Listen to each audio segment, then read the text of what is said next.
Hello everyone, आप सब कैसे हैं। मैं उम्मीद करता हूं कि बहुत अच्छे होंगे और अपनी पढ़ाई को बहुत अच्छे से कर रहे होंगे। मैं Akash Kumar Badana ICT virtual classroom में आपका बहुत बहुत स्वागत करता हूं मेरे प्यारे बच्चों। जैसा आपको पता है मेरे प्यारे बच्चों, बेसिकली हमारी आपका जो है मेरे प्यारे बच्चों 12th क्लास से, और 12th क्लास में मेरे प्यारे बच्चों हम लोग हिस्ट्री को देख रहे हैं। और लेसन नंबर 7 जो आपका 7 है हमारा चल रहा था। और एक साम्राज्य के रूप में हम लोग जो है आपका विजयनगर साम्राज्य को पढ़ रहे थे। हम चोल चेल पांड्य और पल्लवों के बारे में जो आर्ट एंड कल्चर डेवलप हुई थी, उस आर्ट एंड कल्चर के डेवलपमेंट को हम लोग पढ़ रहे थे। तो पहले हम कल का लेक्चर जो है थोड़ा सा आपका ब्रीफ में रिवीजन करेंगे, फिर आगे बढ़ेंगे। कल हमने धार्मिक केंद्र के रूप में राजधानी की चर्चा की थी कि तुंगभद्रा के तट पर बसा ये शहर किस प्रकार रामायण की मान्यताओं से लेकर और इसको बसाने के क्या कारण रहा। उसमें दो कारण को देखा, पंपा देवी और विरूपाक्षी मंदिर यहाँ रहा। और विरूपाक्षी मंदिर में जो विवाह, विरूपाक्षी मंदिर का जो उत्सव है जो बहुत बड़े रूप में मनाया जाता है, और यहाँ पर जैन का पूर्व लौकिक मंदिर भी है। और ये सब हमको देखने के लिए मिला। और यहाँ पर पंपा देवी के शासन कन्नड़ लिपि में लिखे चीजों का एविडेंस हम लोगों को यहाँ बहुत अच्छी मात्रा में देखने के लिए मिलता है। तो ये सारी चीजें हमको यहाँ देखने के लिए मिली। यहाँ तक कोई डाउट, कोई क्वेरी, किसी बच्चे का कोई क्वेश्चन हो, आप इसको देख लीजिए, फिर मेरे प्यारे बच्चों आगे बढ़ जाएंगे और एक एक इन सारे लेक्चर्स को अच्छे से एक्सप्लोर करके हम लोग आपका देखेंगे कि आखिरकार ये क्या कुछ है। तो इतना अगर आप इसको देख लेंगे, चीजें हमें क्लियर हो जाएंगी। फिर हमने विजयनगर साम्राज्य के रूप में कल हमने आपका आकाश से लिया गया विरूपाक्षी मंदिर के उस दृश्य को देखने का प्रयास किया कि कहाँ उसका प्रांगण है, कहाँ उसका गोपुरम है, कहाँ उसका मेन गर्भगृह है, कहाँ पर देवालय है, उसके चारों ओर क्या मंदिर केवल सांस्कृतिक और धार्मिक केंद्र के रूप में थे, या आर्थिक या वो सामाजिक राजनीतिक संस्था के रूप में भी, संस्थाओं के रूप में भी उनकी हिस्सेदारी थी। इन सबको देखने का प्रयास किया। गोपुरम और मंडल को क्या होते हैं इनको जानने का भी प्रयास किया। क्लियर है? तो यहां तक कोई डाउट, कोई क्वेरी किसी बच्चे का? मेरे प्यारे बच्चों, विरूपाक्षी मंदिर का नक्शा हम लोग देख रहे हैं। अधिकांश वर्गाकार है, दो प्रमुख द्वार हैं, दो सारी चीजें हैं, इसमें एक एक करके हम लोग आपका देख पा रहे हैं। और देवीय विवाह का आयोजन, प्रयुक्त होने वाले एकल जो मंडप हैं उनको हम देख चुके। मूर्ति, स्तंभ और रेखाओं और जो आपके मंडप हैं, इन पर हम लोग आपका बात कर चुके हैं। एक एक करके उनको सबको एक्सप्लेन कर चुके हैं और हम लोग देखने का और जानने का भी प्रयास कर रहे हैं। क्लियर है? ये सारे स्तंभ, ये सारी चीजों को हमने एक एक करके गौर करके देख लिया। ठीक,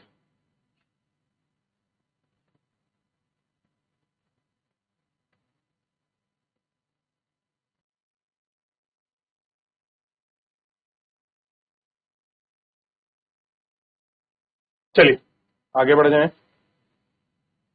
ध्यान रहेगा इतना कि कल सारे मंदिरों की चर्चा, गोपुरम, कर्नाटक, पूजा के स्थल, देव स्थलम, उन सबको हम लोग देख चुके थे।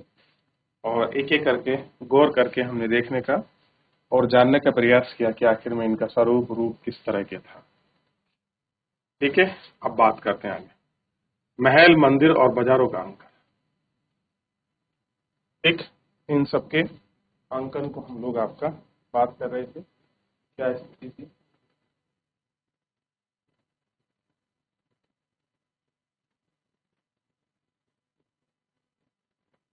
और एक एक करके हमने देख लिया था। महल और मंदिरों की हम लोग इसमें बात करने का प्रयास कर रहे थे। महलों, मंदिरों और बाजारों का अंकन हमने विजयनगर की विषय में कुछ जानकारियां ली थी। जो विजयनगर है उसमें कुछ हमने जानकारियां ली हैं। उन जानकारियों को हमने पढ़ा और देखा है कि किस प्रकार की जानकारियां हैं, कैसे मिलती हैं, इन सब पर जानने का हमने प्रयास किया। विजयनगर के विषयों में जानकारी और भंडार के विश्लेषण किया है फोटोग्राफर। नक्शे, संरचनाओं और खड़े चित्रों की मूर्तियां कैसे कब खोजा गया है मैकेंजी द्वारा किए गए आरंभिक सर्वेक्षण में यात्रा वृत्तांत और अभिलेखों से मिले हैं। जानकारी को एक साथ जोड़कर करीब 20 शताब्दी में इस अध्ययन में पुरातात्विक सर्वेक्षण, कर्नाटक और संग्रहालय में पुरातात्विक सर्वेक्षण तथा कर्नाटक तत्वयुक्त संग्रहालय के द्वारा किया गया मान्यता 1946 में हम्पी राष्ट्र को महत्व दिया है और 1980 के दशक के आरंभ में अभिलेखन का प्रयोग हुआ, जो व्यक्त गहन सर्वेक्षण के माध्यम से ही विजयनगर से मिले हैं। भौतिक अवशेषों की सूक्ष्मता का इसमें प्रतीक है और परिप्रेक्ष्य में सूक्ष्म किया गया है। लगभग 20 वर्ष के कालांतर में पूरे दर्जनों विद्वान ने इस इलाकों को इकट्ठा कर संबंधी यहाँ की रचनाएं, यहाँ का विविध और प्रक्रियाओं के रूप में देखने का और सब कुछ जानने का, समझने का प्रयास किया कि आगे सर्वेक्षण से हमें क्या कुछ रूप और किस तरीके का प्राप्त किया गया है, कैसे कुछ हमको देखा है।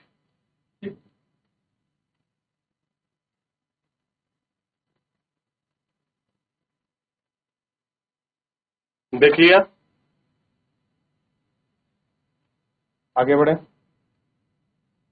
वर्गाकार भागों में बांटा गया है और प्रत्येक वर्गाकार को वर्णमाला के एक अक्षर को इंगित करता है। फिर भी छोटे वर्ग को पुनः और छोटे छोटे वर्गों को समूह में बांटा गया है, लेकिन इतनी काफी नहीं है। छोटे वर्ग को छोटी इकाइयों में बांटा गया है। जैसा कि आप देख सकते हैं कि सर्वेक्षण बहुत बड़ा और परिश्रमी किए गए थे। इनका हजारों संरचनाओं का अंशों और देवालय और अवसरों को लेकर जंगलों, मंदिरों को पुनर्जागर किया गया, प्रलेखन भी किया गया। सबके कारण सड़कों, रास्तों और बाजारों आदि के लिए अवशेषों को पुनः प्राप्त हुआ। स्तंभाधार और मंचों के माध्यम से की गई एक समय में जो बाजार जीवित थे, उनका यही कुछ अंश आपका बचा हुआ। तो इसी कुछ अंश को हम लोग यहाँ तक देख सकते हैं और ये जो अंश है, इसके रूप में हम लोगों ने आपका देखने का, जानने का प्रयास किया है कि आखिर में ये अंश है कैसा, किस रूप में है, क्या इसकी मान्यता है, इन सबको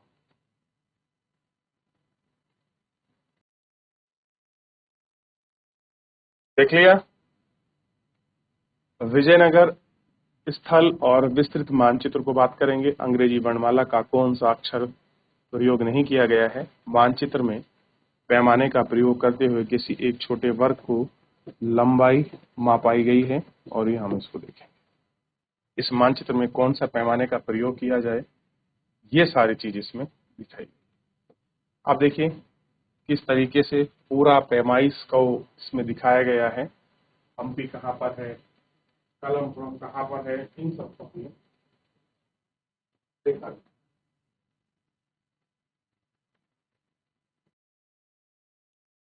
चलिए आगे बढ़ जाए। एक मंदिर को पहचानिए, इसकी दीवारों पर एक देवालय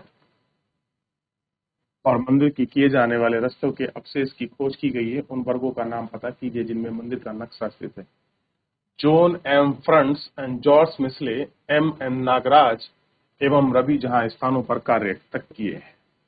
जो लिखा है कि विजयनगर के स्मारकों के अपने अध्ययन में हमें नष्ट हो चुकी लकड़ी की वस्तुएं, स्तंभ, टेक, धरना, भीतरी छत, लटके हुए छज्जों के अंदरूनी भाग, मीनारों की एक पूरी श्रेणी की कल्पना करनी पड़ती है जो पलास्तर से सजाए हैं। संभवतः आपके चटकीले रंग से चित्रित हैं। कैसे? उनको चटकीला जो लाइट कलर है, जो बहुत जल्दी जिसका आवृत्ति बहुत ज्यादा होती है, ऐसे रंग। हालांकि लकड़ी की संरचना अब नहीं है, केवल पत्थर की संरचना ही अस्तित्व में है। यात्री द्वारा पीछे छोड़े गए विवरण के समय में स्पंदन पूर्ण जीवन के कुछ आयामों को पुनर्नियमित करने में सहायक करता है, उनको सहायता करता है और ये सारी चीजें हमको दिखाई देती। क्लियर है? और इनको हम एक्सप्लेन करके देखते हैं। गोपुरम क्या है। अब है बाजार। बाजार को देखिए। पेश बाजार का एक सजीव वितरण देते हैं, जिसे जाने के लिए चौड़ी और सुंदर पतली गली है। इस गली में कई व्यापारी रहते थे और वहां सभी प्रकार की माणिक्य और हीरे, पन्ने, मोती, छोटे मोती, वस्त्र वाली वस्तुएं जिन्हें हम खरीदना चाहेंगे। फिर भी हर शाम को आप एक मेला देख सकते हैं जहां पर कई सामान्य घोड़े, टट्टू और कई तराजू और खरबूजे और नींबू, संतरे, आम के उद्यान वाली वस्तुओं को लकड़ी मिलती है और इस गली के हर व्यक्ति इसमें आप सोच सकते हैं, देख सकते हैं। और सामान्य रूप से वह अपना शहर का वर्णन विश्व के सबसे अच्छे संरक्षण वाले शहरों में है। करता है, जहां बाजार का गेहूं, चावल, अनाज, भारतीय इकाई और मक्का, जो रोम, मूंग, दालें, काला चना, खाद्य पदार्थ के भरे हैं, जो सस्ते दामों का प्रचुर मात्रा में उपलब्ध रहते हैं। फोनो नुजनों के अनुसार विजयनगर के बाजार प्रचुर मात्रा में फलों, अंगूरों, संतरों, अनार, कटहल, आम से भरे हैं और सभी बहुत सस्ते हैं। बाजारों में मांस भी बड़ी मात्रा में बिकता है।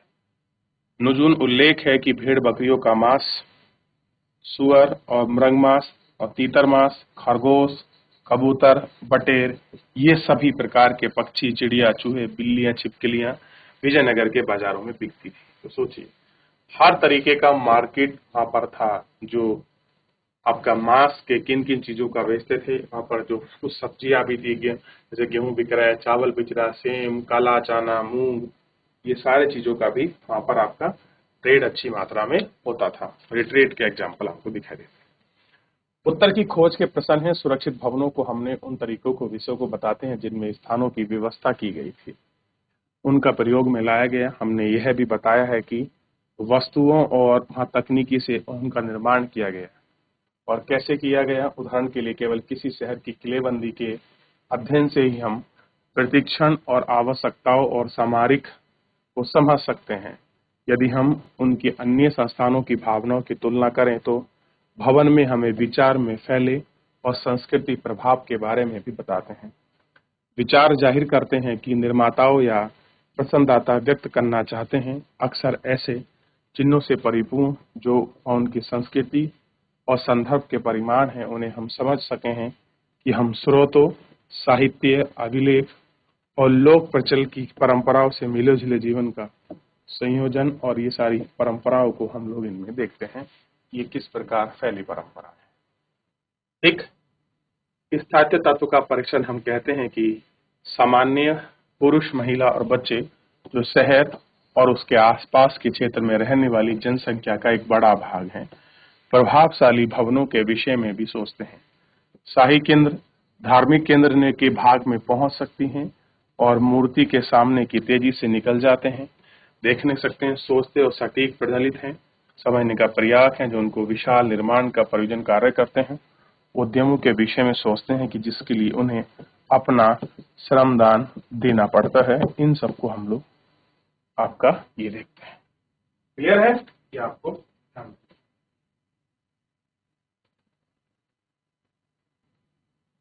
और थोड़ा सा इसमें देखिए, कृष्ण देव राय के बारे में अगर हम लोग पढ़ें, कृष्ण देव राय परिदृश्य की कुछ समस्याओं को पुनः याद करने के लिए तमिलनाडु में चिदम्बरम के मंदिर को गोपुरम में रखी कृष्ण देव राय की सुंदर प्रतिमा को देखिए। कहाँ रखी है? तमिलनाडु का एक मंदिर है आपका चिदम्बरम, और वहां का एक मंदिर में गोपुरम है। उस गोपुरम में एक मूर्ति रखी है जो किसकी है? कृष्ण देव राय की। स्वाभाविक है कि शासक इसी रूप में अपने आप को प्रस्तुत करना चाहते थे और पेशा राजा का कुछ वर्णन है और उस प्रकार की इन सारी चीजों को।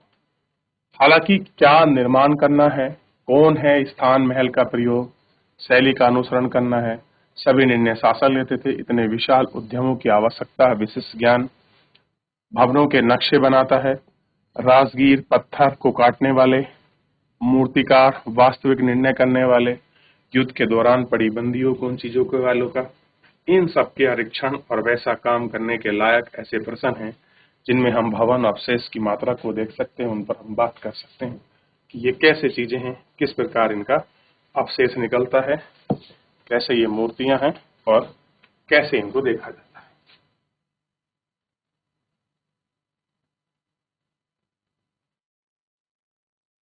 देखिए ये आपको दिखाई देगा, और एक साम्राज्य की राजधानी विजयनगर। तो रानी का स्नान घर नामक संरचना का एक भाग, ये रानी का स्नान घर था जो आपको दिखाई देगा। क्लियर है?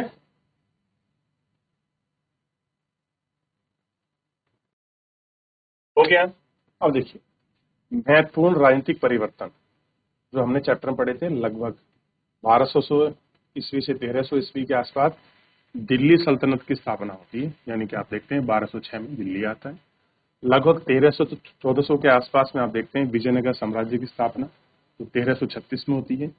इसके बाद बहमनी साम्राज्य आता है 1347 में, और जौनपुर, कश्मीर और मदुरई में आपके सल्तनतें जो है बन जाती। और 1500 के आसपास में आप देखते हैं उड़ीसा के गजपति राज्य की स्थापना होती है। गुजरात, मालवा के सुल्तानों की स्थापना है।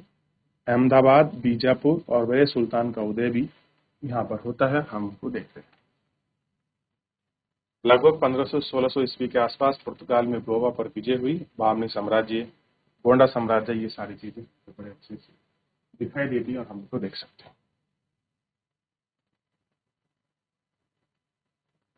काल रेखा, विजयनगर की खोज और संरक्षण की मुख्य घटना। 1800 के आसपास कॉलिन मैकेंजी द्वारा विजयनगर की यात्रा की गई। 1856 में अलेक्जेंडर ग्लिनहैम्पिंग ने पुरातत्व का विस्तार किया और पुरातत्व मंदिर की दीवारों का अभिलेख एक द्वारा किया गया।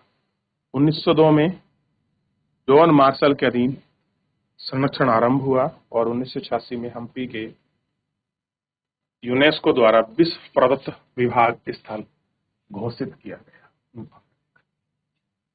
इस पुरातत्व को पुरातत्व विभाग को देखने का, जानने का क्रिया।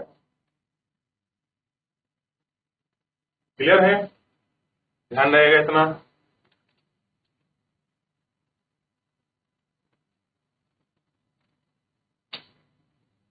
तो ये पुरातात्विक स्थल के पुरातात्विक स्रोत यहाँ पर सब मिले हैं। और इस तरीके से मेरे प्यारे बच्चों, जो हमारा चैप्टर है वो बेसिकली समाप्त हो चुका है, लेकिन फिर भी एक बार आप पूरे लेक्चर को देख लीजिए। पूरे चैप्टर में कोई डाउट, कोई क्वेरी किसी प्रकार का आपको चैप्टर से संबंधित पूछना है या कोई पैराग्राफ में, इस प्रकार आप देख सकते हैं। चलिए, ये जो आपको मंडपम बना हुआ है तो आपको सुंदर और अलौकिक तो लग ही रहा होगा, और आपको सुंदरता इसकी दिखाई दे रही होगी कि कितना सुंदर मंडप बना हुआ है। चलिए, तो यहाँ तक कोई डाउट, कोई क्वेरी किसी बच्चे का, कोई डाउट क्वेरी है तो मुझसे पूछ लीजिए, फिर हम लोग नेक्स्ट लेक्चर में उसको कंटिन्यू करेंगे। मेरे प्यारे बच्चों, देख रहे हैं आप?